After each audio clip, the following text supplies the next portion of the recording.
প্রিয় সাংবাদিক বন্ধুগণ, আসসালামু আলাইকুম। দীর্ঘদিন পরে আপনাদের সঙ্গে মিলিত হতে পেরে আমি নিজেকে অত্যন্ত আনন্দিত বোধ করছি এবং আশা করছি যে এখন ঘন ঘন আমরা এখানে মিলিত হতে পারবো।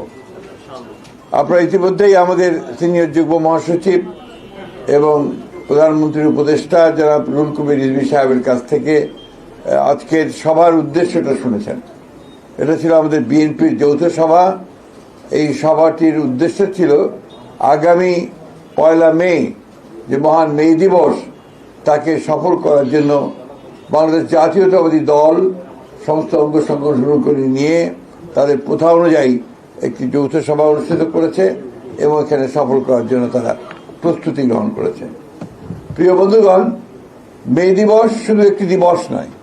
মে দিবস আপনি ইতিমধ্যেই শুনেছেন যে এটা গোটা বিশ্বের সকল মেহনতি মানুষ যারা কাজ করে, শ্রম দিয়ে যারা তাদের জীবিকা নির্বাহ করে এবং যাদের শ্রমের উপর, রক্তের উপরে সভ্যতা নির্মিত হয়, সেই শ্রমিকদের একটা অত্যন্ত গুরুত্বপূর্ণ দিবস মে দিবস। এই দিনে আপনারা জানেন যে রক্তের মধ্য দিয়ে একটা দাবি আদায় হয়েছিল 8 ঘন্টা কর্ম সময়ের জন্য। এই দিনটি বাংলাদেশে আমাদের জন্য অত্যন্ত গুরুত্বপূর্ণ এই বর্তমান রাজনৈতিক প্রেক্ষিতে।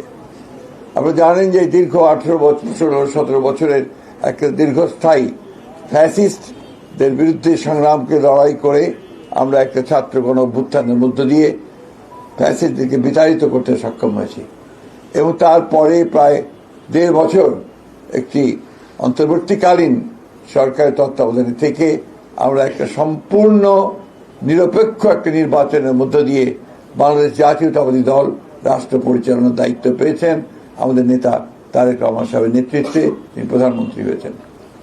আমি আজকে এক পত্রিকায় একটি সংবাদ দেখলাম, যে সংবাদটি আমাকে অত্যন্ত আহত করেছে। যে জামাত ইসলামের আমির তিনি বলছেন যে বিএনপি ইঞ্জিনিয়ারিং করে ক্ষমতায় এসেছে।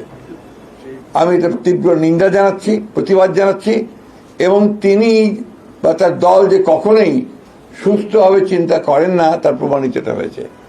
সমগ্র পৃথিবী, এই সমস্ত যারা অবজারভার এসেছিল, সমগ্র বিশ্বের সমস্ত দেশগুলো, বাংলাদেশের সমস্ত প্রতিষ্ঠানগুলো, পত্র পত্রিকা, মিডিয়া এক বাক্যে স্বীকার করেছে যে এই নির্বাচনটি ছিল এই কালের, অর্থাৎ বাংলাদেশ সৃষ্টির পর থেকে সবচেয়ে নিরপেক্ষ, অবাধ এবং সুষ্ঠু নির্বাচন।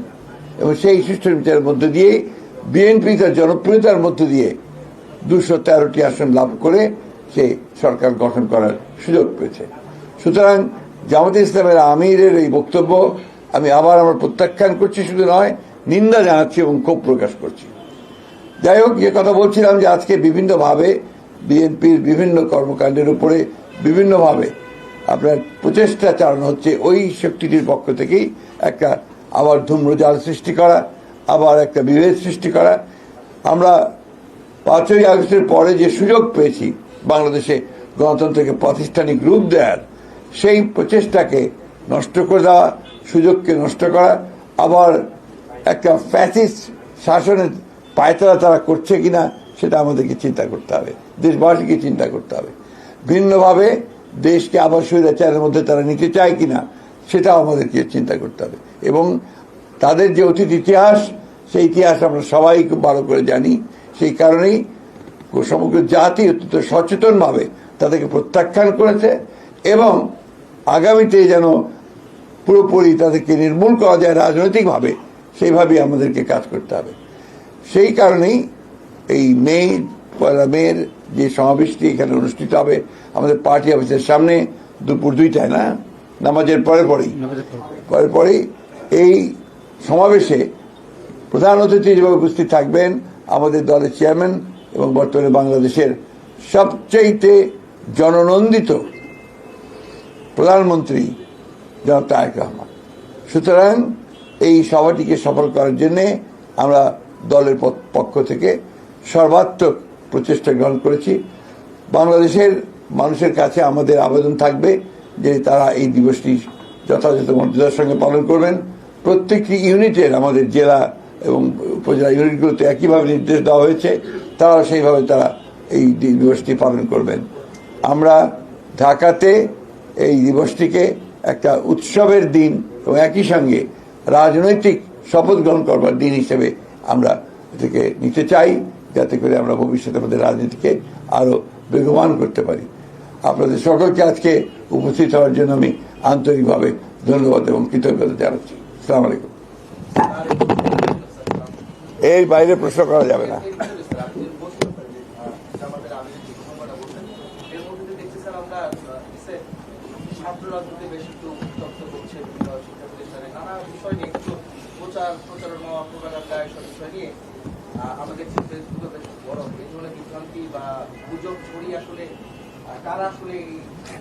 আমি আগেও আপনাদের বলেছি, বেশ কয়েকবারই বলেছি যে বাংলাদেশের সবচেয়ে বড় সমস্যা হচ্ছে যে সবসময় একটি শক্তি যারা বাংলাদেশকে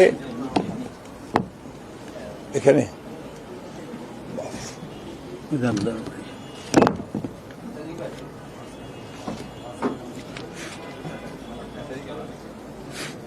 খালি গলায় বলে দিচ্ছি,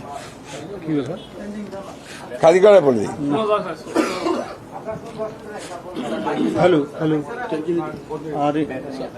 আচ্ছা, আমি খালি গলায় বলি।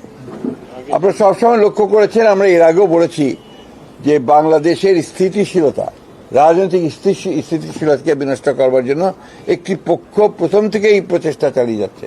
সে নির্বাচনের আগে থেকেই, তখন আপনার অফুরন্ত মিথ্যাচার, প্রোপাগান্ডা, ফেক ইনফরমেশন, আপনার সোশ্যাল মিডিয়াকে অন্যায়ভাবে ব্যবহার করে, আপনার অনৈতিকভাবে ব্যবহার করে বিএনপিকে জনগণের কাছ থেকে সরিয়ে দেওয়ার একটা প্রচেষ্টা চলেছে, কিন্তু সেটা সক্ষম হয়নি, সফল হয়নি। এখনো আবার দেখেন যে সমস্ত কার্টুনগুলো করে তারা দিচ্ছে এবং সেগুলো নিয়ে গিয়ে যে প্রচেষ্টা তৈরি করছে, খুব স্পষ্টভাবে বোঝা যায় যে ওই শক্তি যা বাংলাদেশকে অস্থিতিশীল করতে চায়, একটা আপনার ইনস্টেবল অবস্থায় নিয়ে যেতে চায়, অনিশ্চিত অবস্থায় নিয়ে যেতে চায়, তাই এই কাজগুলো করছে। আমরা তীব্র নিন্দা জানাচ্ছি।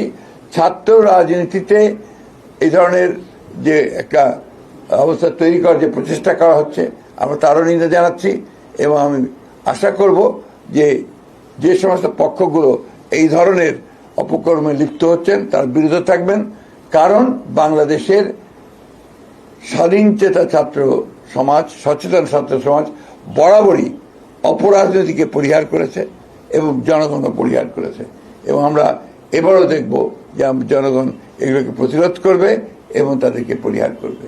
ধন্যবাদ। এটা অন্য বিষয়ে পরে কথা বলবো। বলেছি তো, আপনি লক্ষ্য করেননি বোধ হয়, অ্যাটেনটিভ ছিলেন না। জি, সেটা তো যেদিন সমাবেশ হবে সেদিনই জানতে পারবেন।